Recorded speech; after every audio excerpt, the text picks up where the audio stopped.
Keyakinan itu harus ditanamkan betul sebagai akidah. Islam dalam arti yang sesungguhnya.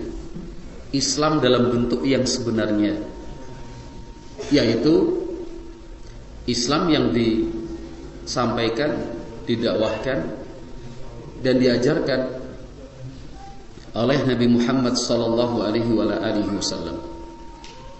Sebagai umat Islam, kita mendapatkan nikmat dan anugerah yang begitu besar dari Allah, karena kita diberi ilmu pembuktian apakah hal itu benar-benar ajaran Islam ataukah bukan. Ilmu pembuktian ini disebut dengan ilmu riwayah, ilmu sanad, sesuatu yang tidak diberikan kepada selain kaum muslimin. Ilmu sanad. Sehingga siapapun yang berbicara atas nama Islam akhirnya dapat dinilai. Apakah yang dia sampaikan benar-benar bagian dari Islam ataukah bukan. Siapa saja bisa berbicara, mengatakan ini Islam begini, demikian Islam, harusnya begini, itu boleh, ini tidak boleh. Siapapun bisa berbicara. Tetapi kita ditunggu dan dinanti oleh proses pembuktian. Betulkah itu bagian dari Islam?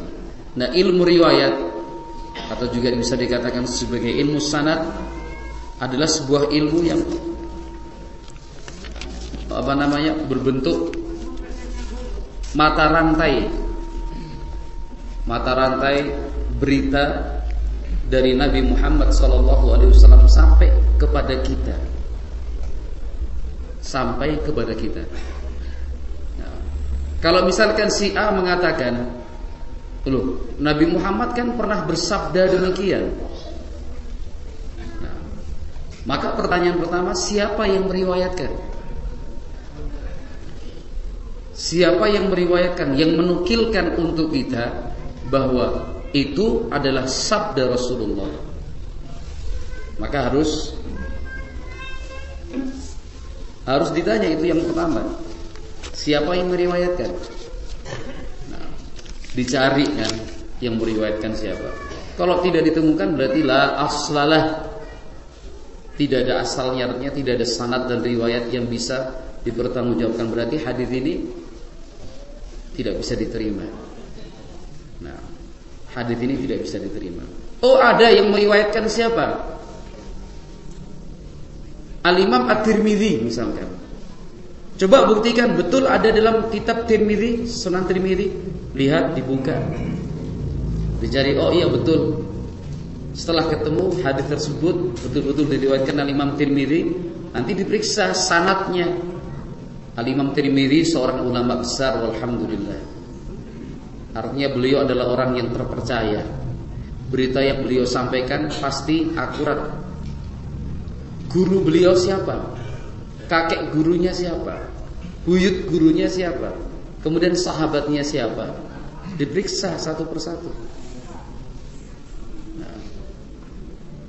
Nah, tiap-tiap orang yang meriwayatkan di dalam mata rantai itu, biografinya secara lengkap telah ditulis oleh para ulama. Nah, unsur kedustaan betul-betul dihilangkan. Unsur kedustaan betul-betul nihil dalam hal menilai seorang perawi. Kenapa? Karena si A dikatakan sebagai dhaif, lemah. Yang menyatakan lemah siapa? Si A, si B, si C, si D, si E. Kelima orang ini berasal dari zaman yang berbeda, dari tempat yang berbeda, tidak pernah bertemu sama sekali satu dengan yang lain, tapi penilaiannya sama-sama ulama. Jadi unsur settingan manusia, kemudian skenario atau acting saja itu tidak ada. Alhamdulillah. Nah, pada saat teknologi belum semaju ini, kita bisa membayangkan Al-Imam Al-Mizzi, misalkan Al-Imam Al-Mizzi dalam kitabnya Tahdzibul Kamal. Nah, ulama sampai mengatakan metode penyusunannya komputer saja kalah. Komputer saja kalah.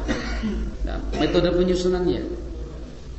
Nah, Fulan bin Fulan tidak sebatas ayahnya, tapi kakeknya siapa, lahirnya di mana, besar berkembangnya di mana, meninggalnya di mana, siapa guru-gurunya, siapa murid-muridnya, berapa hadis yang dia punya. Itu lengkap. Sudah ditulis, dibukukan para ulama, tinggal kita membuka saja. Nah, misalkan sebagai contoh Al-Imam Muhammad bin Wasi' rahimahullah. Al-Imam Muhammad bin Wasi' rahimahullah disebutkan oleh Al-Imam At-Tirmidzi lahu 15 haditsan. Muhammad bin Wasi' hanya punya riwayat 15 hadis saja. Ke-15 hadis ini disebutkan. Hadis yang pertama ini 1 sampai ke-15. Sehingga pada saat seseorang mengatakan ada sebuah hadis Nabi mengatakan demikian, sanadnya ini ada disebutkan Muhammad bin Wasi' di sana. Salah seorang perawi namanya Muhammad bin Wasi'. Diperiksa, diteliti. Kan gitu. Oh, ternyata yang dia katakan riwayatnya Muhammad bin Wasi' tidak termasuk 15 hadis yang disimpulkan ulama itu adalah hadisnya. Oh, berarti ini enggak benar. Lengkap, Pak, rinci detail. Nah, ribuan perawi namanya dihafal oleh para ulama.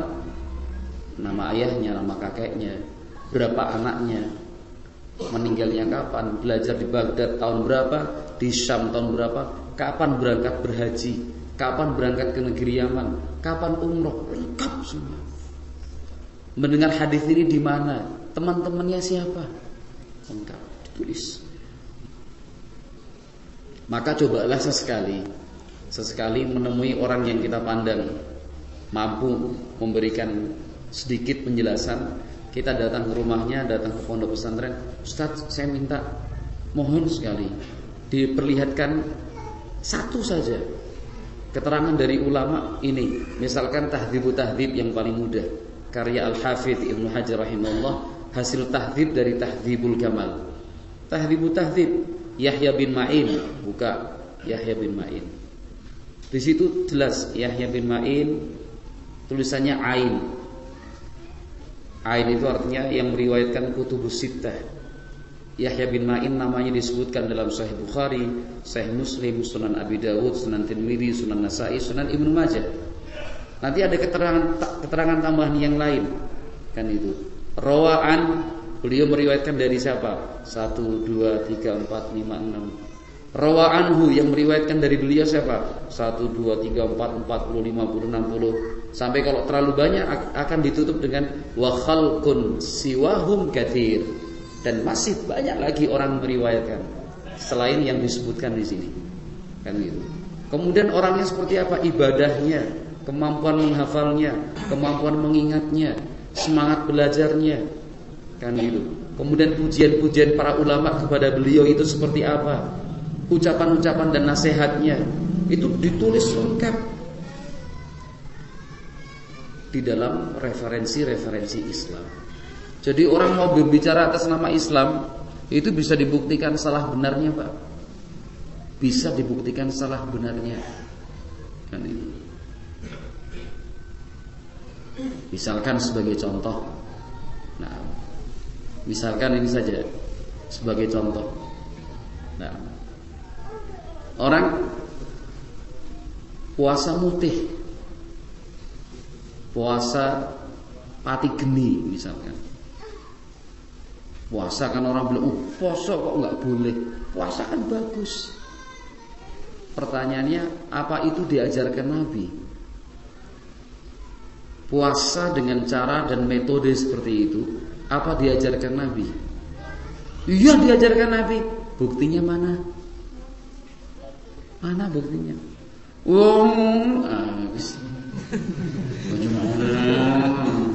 Buktinya mana? Tapi kalau misalkan sampean Pak pelihara jenggot gak rapi loh Mas, mau dicukur yang rapi aja. Loh, ini dikerjakan Kanjeng Nabi. Buktinya sini ke rumah saya, tak bukakan Sahih Bukhari, Sahih Muslim. Nih, Imam Bukhari, Imam Muslim, dua ulama besar yang kitab sahihnya, dua kitab sahihnya sudah disepakati untuk diterima. Talaqathul ummatu bil qabul. Sudah diterima oleh umat secara keseluruhan kesahihan kitab tersebut. Ini Imam Bukhari dari sahabat Ibnu Umar, Imam Muslim juga dari sahabat Ibnu Umar. Nabi bersabda seperti ini. Sahih Bukhari Muslim. Nah, kalau Anda masih meragukan, berarti Anda menyelisihi kesepakatan kaum muslimin. Loh, saya kan orang Islam juga. Nah, ya Allah, yang dimaksud kaum muslimin di sini bukan kamu. Kamu siapa kok? Pendapatmu tidak diterima, nggak ngerti apa-apa tentang hadis kok. Merasa ingin disejajarkan dengan kaum muslimin yang faham tentang ilmu hadis. Diterima oleh kaum muslimin artinya kaum muslimin yang memang layak masuk di sana. Nah, itu Islam bisa dibuktikan. Nah, maka kita diajarkan di dalam Islam ini untuk siap dituntut, dan kita juga boleh menuntut. Siap dituntut dan boleh menuntut artinya apa? Seseorang mengatakan begini, kita boleh menuntut, lah buktinya mana? Tapi juga kita harus siap dituntut. Kita mengucapkan A, berbuat B, ada orang datang, Ustaz, dalilnya apa? Kamu ini gak percaya sama saya, Pak. Boleh menuntut, siap dituntut. Oh, ada, ini dalilnya. Allah berfirman demikian, Rasulullah SAW bersabda seperti ini. Ulamanya fulan bin fulan. Disebutkan oleh Imam Ibnu Qudamah dalam Al-Mughni, disebutkan oleh Ibnu Abdul Bar dalam Al-Istidhkar, disebutkan An-Nawawi dalam Majmu' Syarh Al-Muhadzab Syarah Nawawi, atau disebutkan oleh Al-Hafidz Ibnu Hajar Al-Fathul Bari, atau Ibnu Hazm dalam Al-Muhalla. Sebutkan jelas ilmiah.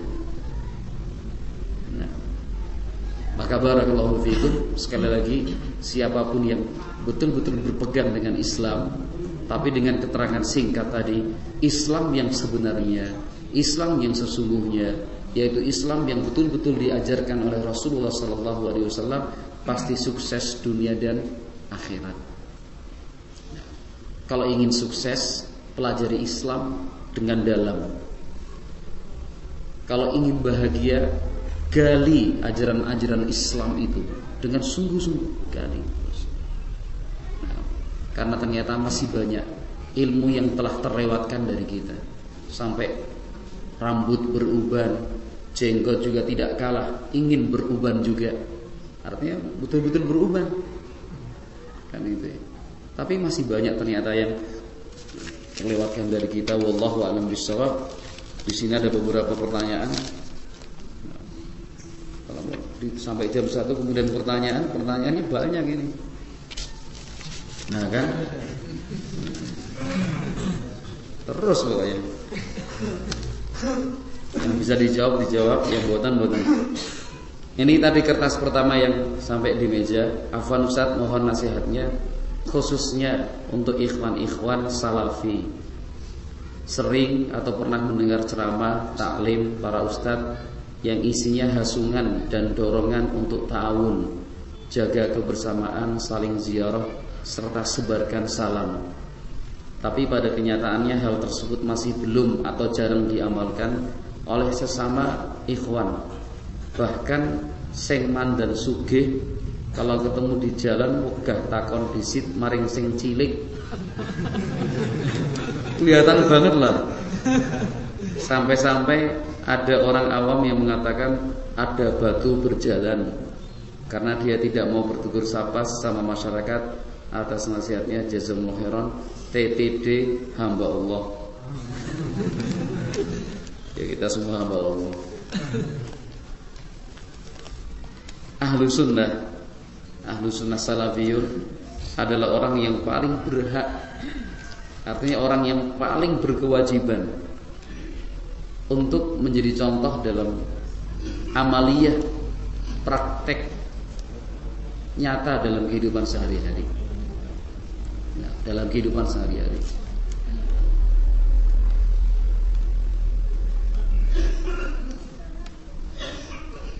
Maka dari itu, dalam hal ukhuwah dan kebersamaan ini, Nabi Muhammad SAW bisa dikatakan sering sekali mengingatkan.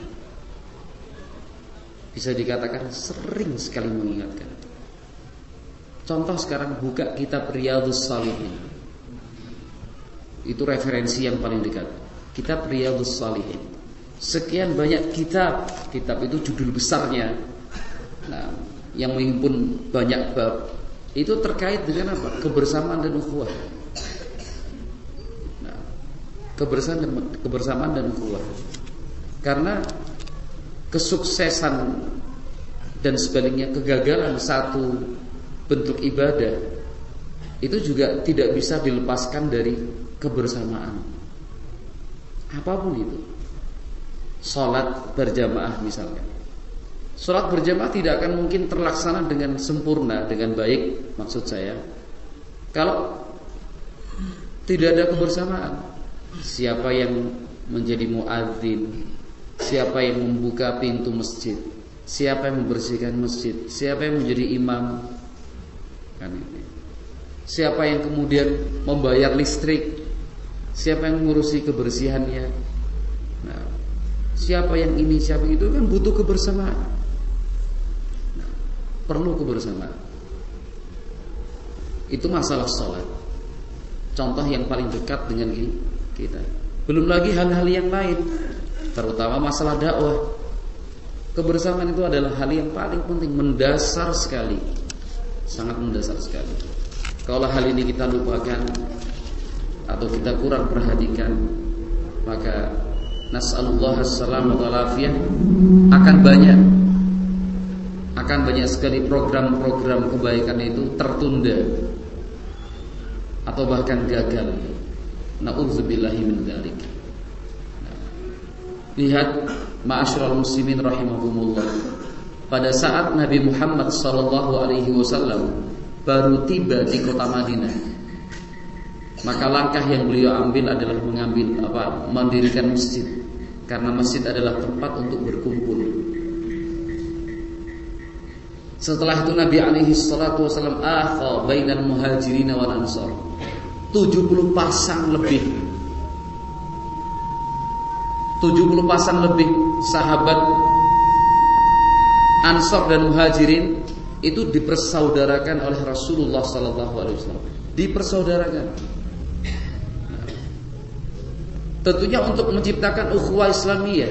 Kalau dalam bahasa kita, pembauran yang sempurna.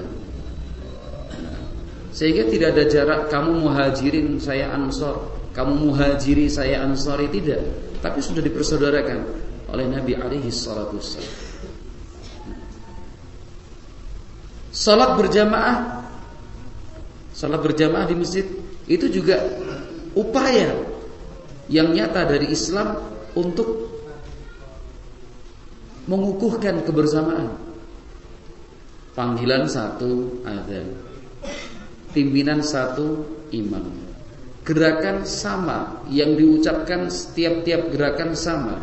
Allahu Akbar, sami Allahu liman hamidah, Rabbana walakal hamdu. Salam pun sama, kanan dan kiri berbarengan.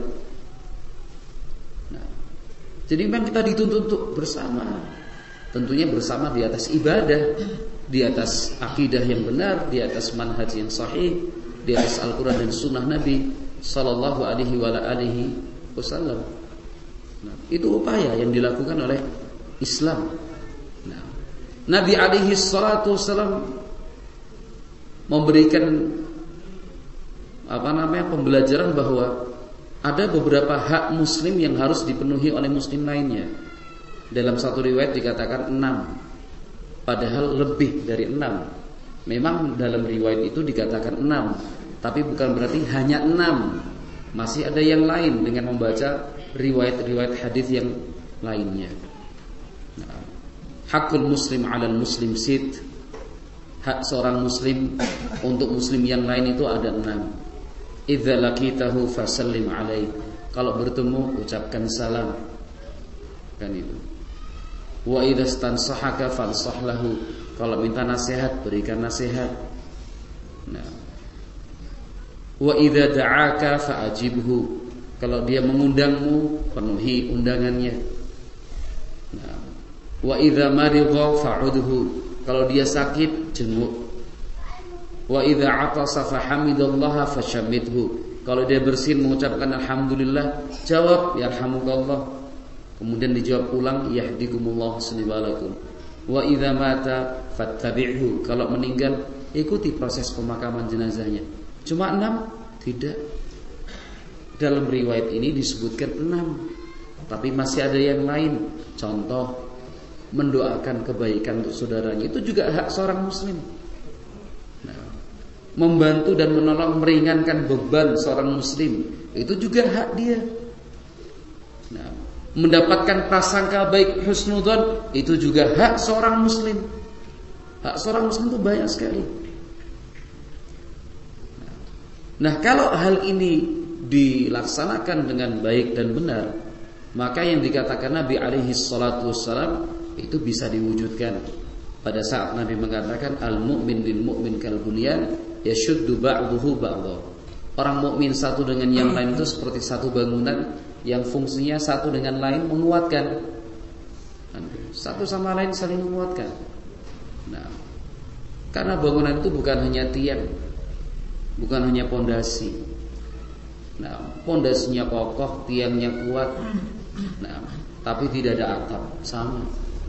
Ada atap, nah, tetapi tidak ada jendela, sama. Lengkap semua.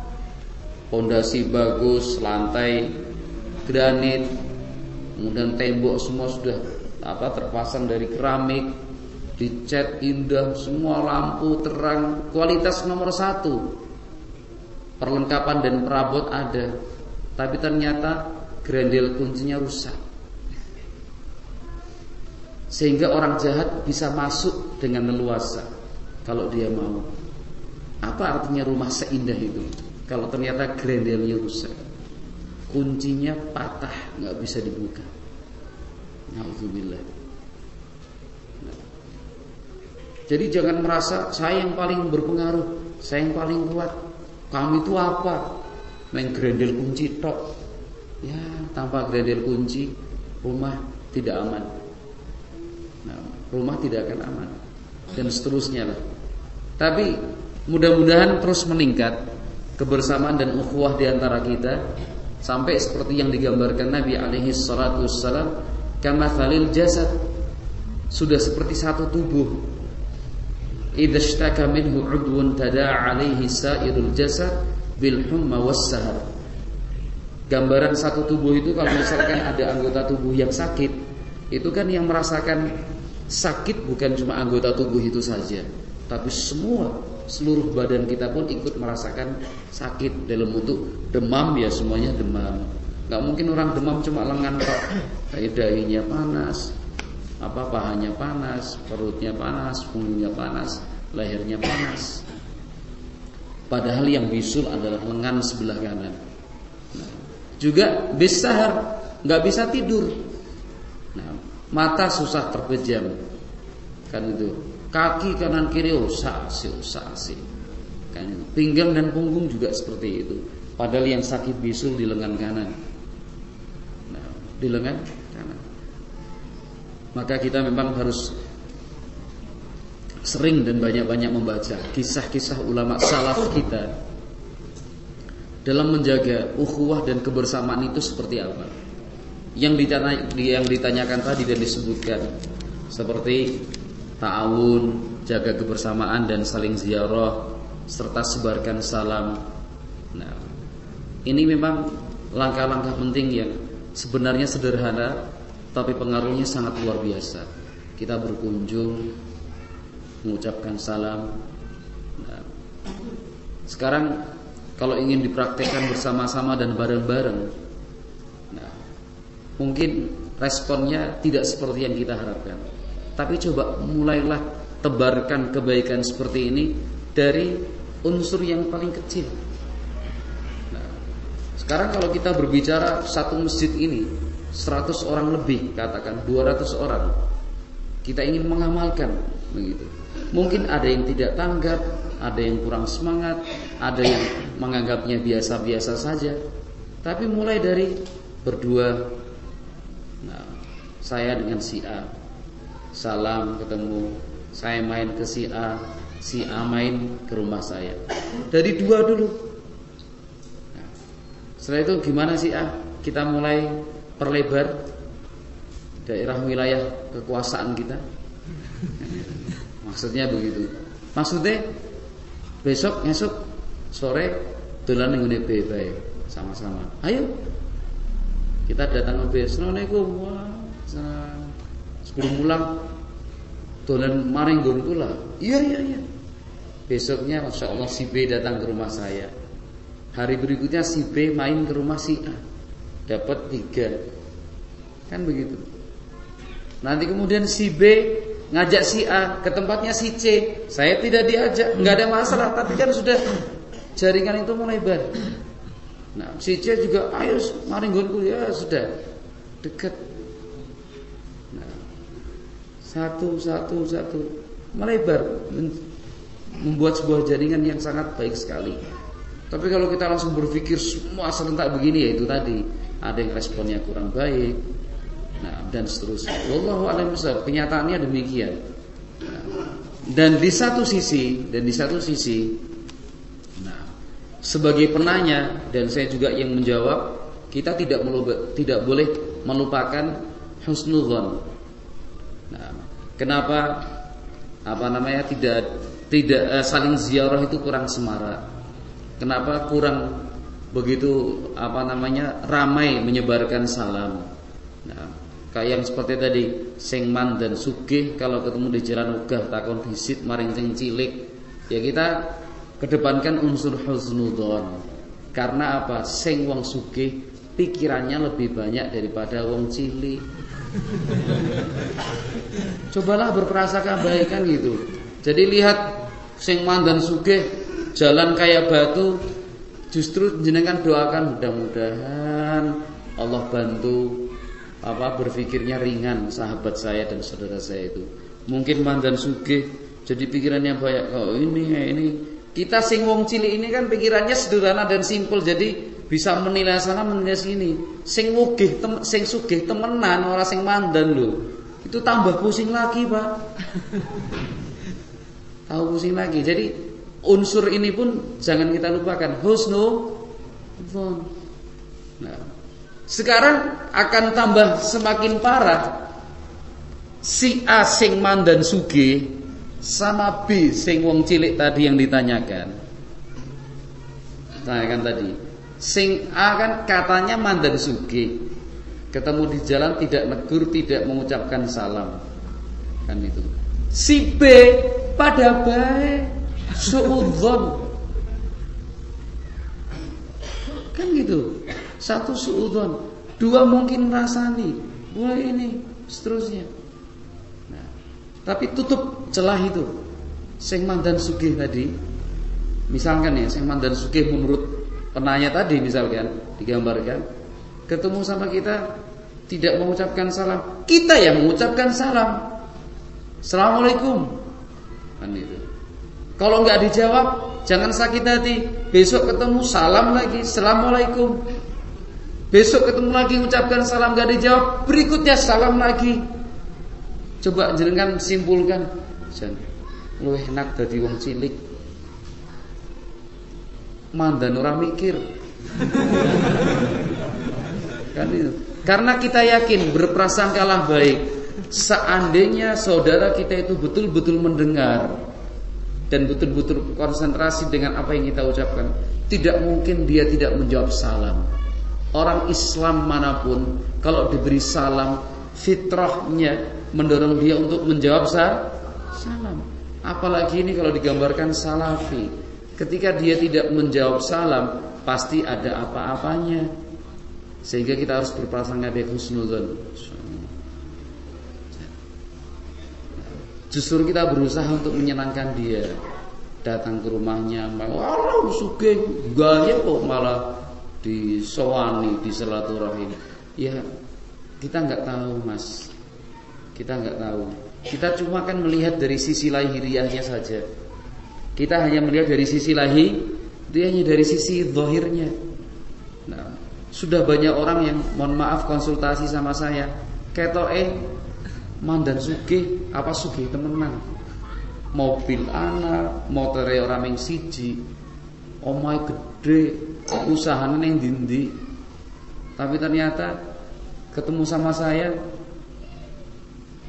menanyakan masalah yang bagi kita sangat sepele banget. Kenapa harus saking banyaknya masalah? Kan itu. Kita pikir orang kaya dan sugih itu terus bahagia. Belum tentu, Pak. Belum tentu. Tanggungannya akeh. Tanggungannya akeh. Kalau misalkan seorang ustadz itu banyak tamu untuk ustadz daurah di tempat kami, ustadz daurah di Wonosobo, kapan ini bulan Juninya? Misalkan. Kan itu. Orang kaya itu banyak yang datang, Pak mau pinjem duit, Pak mau utang, Pak. Betul. Bener ini. Dan itu. Bener. Nah, kalau Ustadz Salafi kan banyak yang telepon, yang datang, titip salam ini, kapan ke tempat kami, kapan ke tempat kami. Jadi ngatur acaranya kan harus mikir. Karena yang minta ternyata bukan cuma satu. Orang kaya Salafi yang datang itu juga banyak. Afwan, anak butuh ini, anak cari pekerjaan, antum bisa ngutangin saya apa enggak? Kan?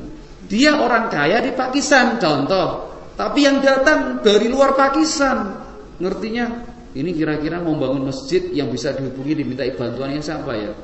Ini di kota ini si A, di kota ini. Padahal beliau-beliaunya juga sudah di kotanya masing-masing. Jangan dikira jalannya itu kok lempeng-lempeng aja, enggak. Semua orang punya cobaan, Mas. Semua orang punya cobaan. Nah, dan ujian. Maka kita harus kedepankan prinsip husnudzon, itu untuk yang kita yang melihat dan menyaksikan. Tapi kalau untuk kita yang secara bersama-sama, coba kita mulai dari unsur yang paling kecil dulu. Yang saya gambarkan tadi ya, saya dengan si A, kemudian saya dan si A bertambah dengan si B, si B terus diajak C, D, E, F, G, H, I. Suatu saat nanti ketemu bareng-bareng di mana, ajak istrinya, ajak anak-anaknya dan seterusnya. Wallahu a'lam bishawab. Ya, mudah-mudahan Allah Subhanahu wa taala banyak-banyak memberikan hidayah untuk kita semua.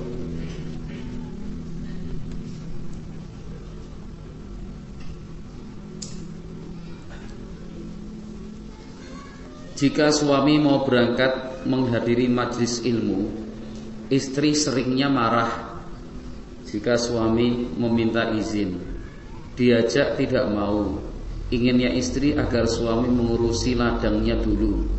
Padahal alhamdulillah kebutuhan keluarga cukup, tidak perlu ngutang. Apakah suami harus ikut perkataan istri padahal suami merasa belum punya ilmu? Ya, enggak harus.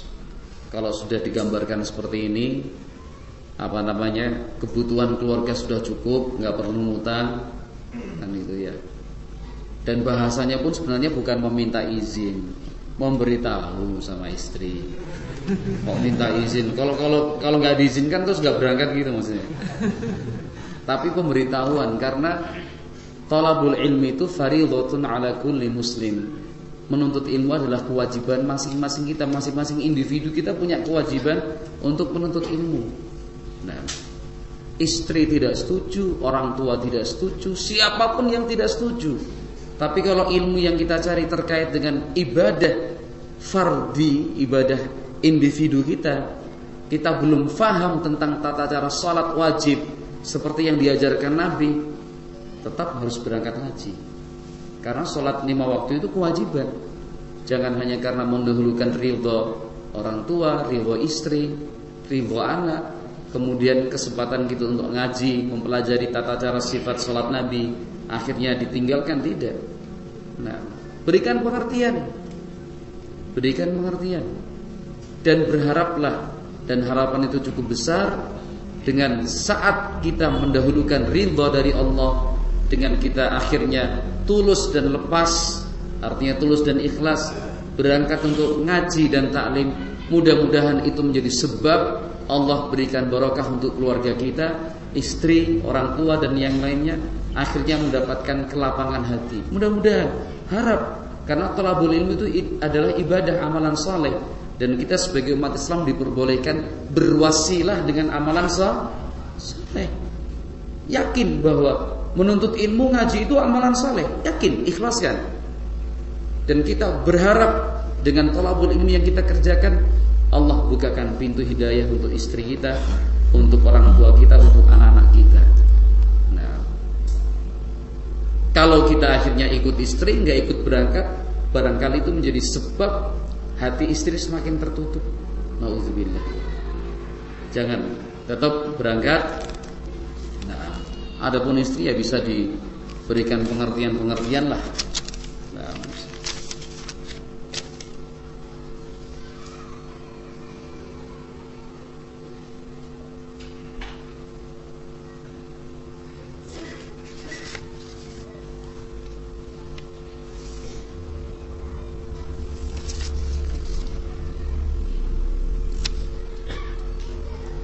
di sini banyak dilakukan cara membunuh lebah dengan api karena belum tahu cara yang lain untuk mengusirnya. Bagaimana hukumnya? Setahu saya dengan asap ya. Dengan api. Dibakar gitu. Ya nggak boleh. Nggak boleh. Membakar lebah tawon kan ya? Itu nggak boleh. Coba ada sedikit nukilan ini. Halaman berapa ya? Ini.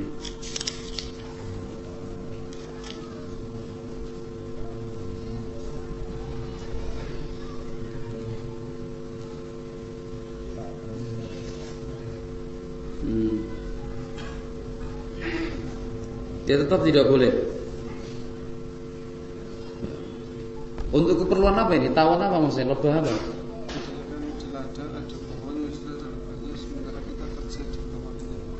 Oh gitu. Kadang ia mengganggu kita. Ya nggak boleh, tetap nggak boleh menggunakan api untuk membakar atau untuk mengusir lebah-lebah tersebut. Nggak boleh dengan api. Itu sudah keputusan dari Nabi Muhammad SAW. Tinggal cari cara yang lain. Mungkin kita yang kurang informasi. Ada yang punya informasi selain pakai api? Jangan bilang nggak ada dulu. Pengalaman kita terbatas kok.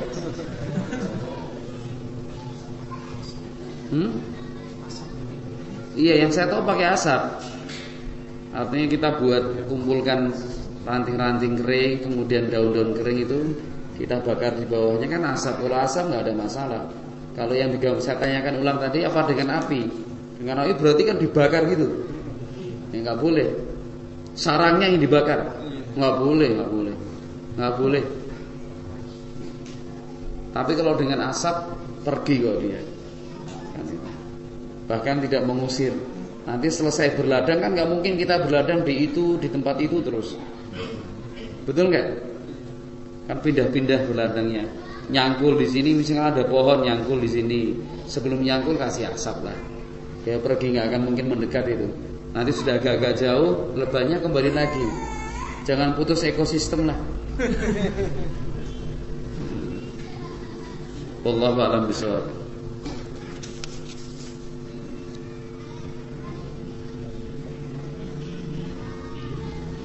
Apabila kita hendak melakukan safar setelah zuhur, bolehkah kita menjamak salat zuhur dan asar? Padahal kita masih dalam keadaan mukim. Boleh, untuk menjamak boleh. Jamak takdim itu boleh. Yang tidak boleh qasar. Kalau qasar itu hanya dalam posisi saat kita sedang safar. Nah, Allah Azza wa Jalla berfirman, "Fa idza darabtum fi sabilillah, fa idza darabtum fil ardi fa laisa 'alaikum junahun an taqsuru minas shalah."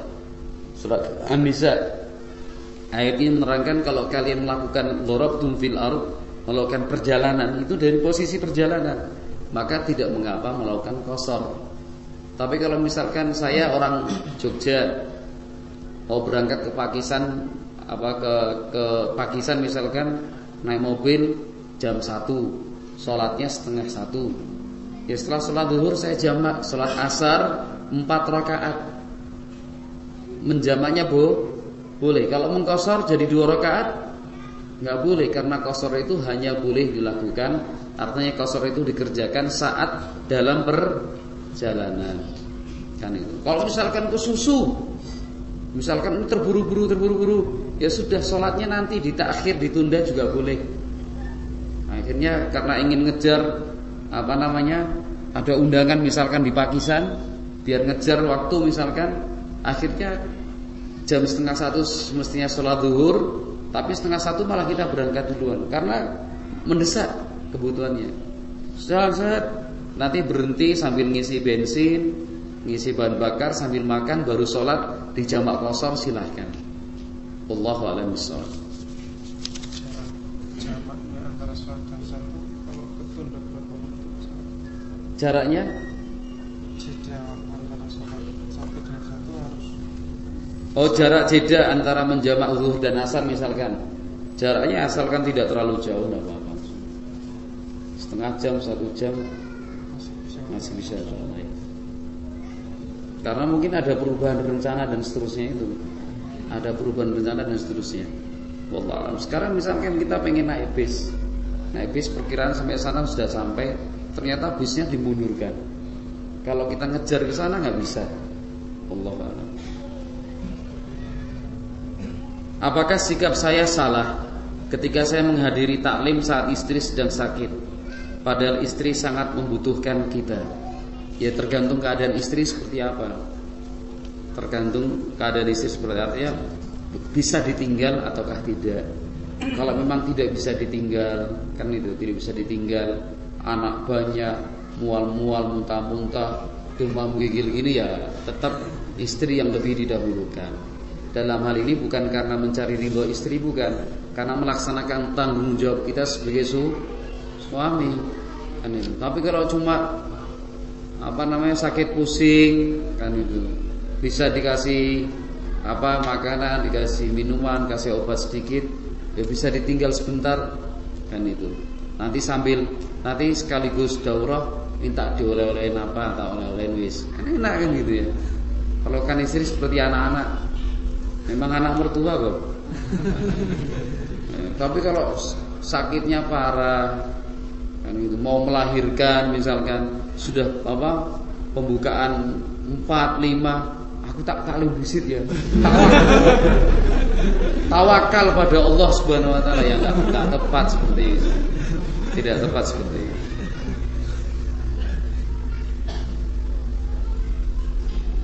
Bagaimana cara agar kita selalu bisa bersabar dalam segala keadaan? Terkadang kita mudah terpancing oleh emosi. Yang pertama, mengingat selalu bahwa sabar dan tidak mudah terpancing emosi adalah sifatnya orang-orang yang beriman. Kalau kita mengaku beriman, maka konsekuensinya harus sabar dan tidak mudah terpancing emosi. Allah Subhanahu wa taala berfirman tentang orang-orang yang beriman, wal kadhiminal ghaidha wal 'afina 'anil nas. Mereka adalah orang-orang yang bisa menahan emosi dan mudah memaafkan orang lain. Nah, itu penting. Nah, kemudian yang kedua, posisi Nabi alaihi salatu wasallam sudah dalam beberapa riwayat mengatakan kalau sedang marah posisinya berdiri, duduk berbaring. Nah, tapi sebaliknya yang sebagian dilakukan oleh kita enggak. Sedang duduk marah malah berdiri, enggak mau. Ya tambah repot. Barakallahu fiik. Nah, jadi kalau posisi sedang marah, emosi, duduk tenang. Dan gitu. Kemudian yang berikutnya, ingat pesan Nabi alaihi salatu wassalam dalam hadis Abi Hurairah ketika ada seorang sahabat bertanya, meminta nasihat. Orang tersebut minta nasihat, ya Rasulullah ausini, ya Rasulullah berikan wasiat untukku. Nabi mengatakan la taghdab, jangan marah. Faraddada miraran qala la taghdab. Diulang-ulang oleh Nabi alaihi salatu wasallam, jangan marah. Itu yang selalu diingat insyaallah taala. Kemudian pilihlah teman-teman yang tidak emosional. Kan teman-teman itu ada yang temperamen, ada yang cepat emosi. Pilih teman-teman yang sabar, biar ikut-ikut sabar. Pilihlah teman dan dekatilah teman yang bisa ikut menyabarkan kita. Jangan maju bae tak uangi. Tapi sing sabar lah. Masa kayak gitu mau marah, deh duduk aja. Jangan tak jamin wis, anak buahku juga banyak. Repot. Tolong berikan nasihat dan doa supaya anak bisa semangat taklim lagi, dikarenakan dulu semangat taklim anak dan keluarga dikarenakan dosa yang pernah anak lakukan, padahal sudah tahu bahwa semua perbuatan yang anak lakukan itu perkara yang membuat perkara yang menjauhkan dari ilmu, menjadikan anak dan keluarga jadi hilang semangat talabil ilminya. Jazakumullah khairan. Mudah-mudahan panjenengan yang menulis kertas ini, dengan menulisnya di atas kertas ini sudah sebagai tanda kebaikan yang Allah berikan. Ini insya Allah sudah sebagai alamatul khair, tanda kebaikan, bahwa panjenengan masih ada rasa, masih ada hati, sehingga bisa mengetahui bahwa semangat sekarang sedang turun. Alangkah berbahagianya seorang hamba yang bisa merasakan kapan imannya naik dan kapan imannya turun. Itu sangat berbahagia sekali. Nah, yang menyedihkan kalau orang itu semangatnya naik nggak tahu, turunnya juga nggak tahu, podo wae. Repot. Kenapa? Pada saat imannya naik dia bisa merasakan, pada saat imannya turun dia bisa menyadari hal itu. Itu tanda kebaikan. Barakallahu fiik. Tinggal saat kita menyadari bahwa semangat itu turun dan lemah, dinaikkan, dipompa. Lakukan apa saja asalkan itu syar'i. Nah, walaupun berkorban dengan apapun demi menjaga atau membangkitkan semangat thalabul ilmi syar'i. Nah, walau punya pekerjaan yang tidak bisa ditinggalkan, nah, tapi ternyata dari dalam hati ada ingin sekali ngaji, belajar. Di situ ujian dari Allah. Yang terbaik tinggalkan pekerjaan itu walaupun rugi. Karena pekerjaan yang rugi itu tidak akan sebanding saat kita berusaha akhirnya rihlah. Misalkan menemui seorang ustadz, datang ke sebuah pesantren, kan gitu ya, di mana yang jauh, karena di sana ada teman dan sahabat karib kita, datang ke sana minta nasihat. Nah, tapi kalau kita ikutkan godaan-godaan tadi, ya kapan kita akan bangkitnya? Kapan kita akan bangkitnya? Apalagi kalau sudah disadari satu keluarga, Masya Allah, sepakat sudahlah, dalam 1 tahun 1 bulan kita mondok yuk. Sebagian ulama seperti itu, Mas. Kerja 6 bulan thalabul ilmi. 6 bulan itu dimanfaatkan untuk kerja betul. Tapi ya jangan tergoda. 6 bulan kerja keras, dapat uang banyak, eman ditinggal. Saya punya guru dulu waktu di Damat, alhamdulillah, sampai sekarang pun bersama ulama kibar, alhamdulillah. Itu beliau ngajar seorang tukang kayu. Itu beliau ngajar 5 hari, itu ngajar, nanti 2 hari libur. Liburnya kenapa? Tukang kayu. Betul, gergaji, Masya Allah. Dapat uang banyak, dihemat uangnya untuk digunakan selama 5 hari. 5 hari itu nggak kerja, Mas. Ngajar, kalau setelah ngajar ke perpustakaan baca. Saya juga punya seorang guru, kemarin beliau wafat ketika terjadi perang melawan Houthi, pemberontak Syiah Houthi, beliau meninggal. Kan itu juga seperti itu. 1 bulan 1 minggu dipakai untuk jaga toko, kerja di tempat orang. Waktu itu toko beliau jaga 1 minggu itu. Nanti dapat uang bukan terus dihambur-hamburkan, difoya-foyakan enggak. Itu ditabung, dihemat-hemat betul untuk 3 minggu setelahnya. Masya Allah. Nah, kalau siapa ini sekarang titik-titik? Kalau titik-titik hasil sekali panen bisa untuk 5 bulan, nambah lagi. Padahal sebenarnya untuk 5 bulan ke depan masih bisa. Insyaallah. Ngapunten nggih. Kepriwe maning lah. Katanya ingin disemangati, ya saya semangati. Kan itu kerja, Masya Allah, saya gambarkan itu guru saya, Salah Kantush namanya, tukang kayu, guru usul fikih. Kan itu. 5 hari ngajar, 2 hari kerja. Masa betul Mas bergaji buat kusen. Yang beliau sudah meninggal, Syekh Nasir Zaidi, dalam perang melawan orang Syiah Houthi bersama ulama kibar, alhamdulillah, ulama mamlakah Saudi. Nah, itu kerja 1 minggu jaga toko, setelah uangnya nggak dipakai foya-foya, dihemat betul, punya istri, punya anak. Kan itu. Kalau titik-titik, nah, uangnya masih bisa cukup untuk 2 tahun 3 tahun, masih pengen nambah lagi. Ngajinya kapan? Kan itu, masya Allah. Kontrak rumah, sewa rumah di dekat Pondok Temanggung Ustadz Komar Swaidi.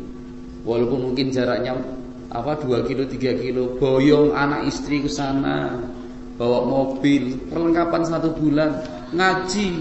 Orang kerja Pak, swingi panenan gue sesasi tuh. Masya Allah. Coba kalau kehidupan seperti ini kan luar biasa ya. Kan mungkin paling dekat dengan kita yang sangat memungkinkan kita ke sana kan pondoknya Ustadz Komar gitu ya, di Darul Athar di Temanggung. Masya Allah, datang ke sana. Kalau perlu sampai jauh ke Ustadz Askari Balikpapan sekaligus.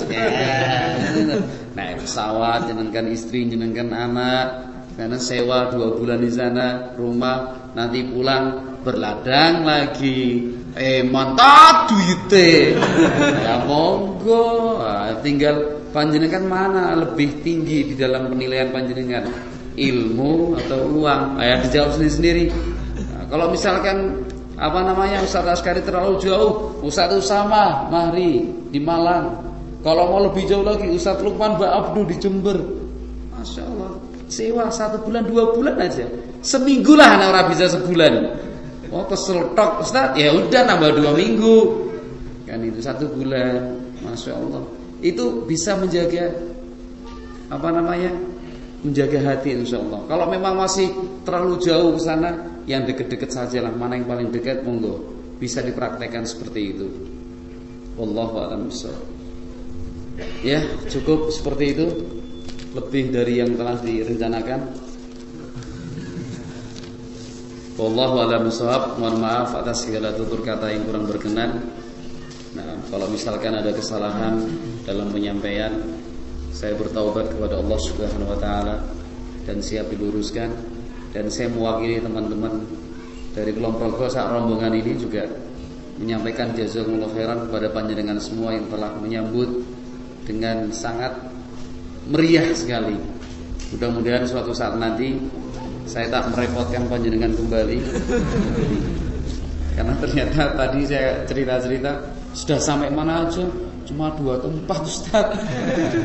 Telaga Warna sama Sikidang. Masya Allah ya. Berarti kan masih banyak PR. Saya bilang gak apa-apa, nanti pada zuhur kemana Ustaz? Enggak, kita pulang. Ini biar jadi alasan kita kembali ke Pakistan lagi. Walaupun 11 tahun lagi. Wallahu a'lam bishawab. Subhanakallahumma wa bihamdik, asyhadu an la ilaha illa anta, astaghfiruka wa atubu ilaik. Assalamualaikum warahmatullahi wabarakatuh.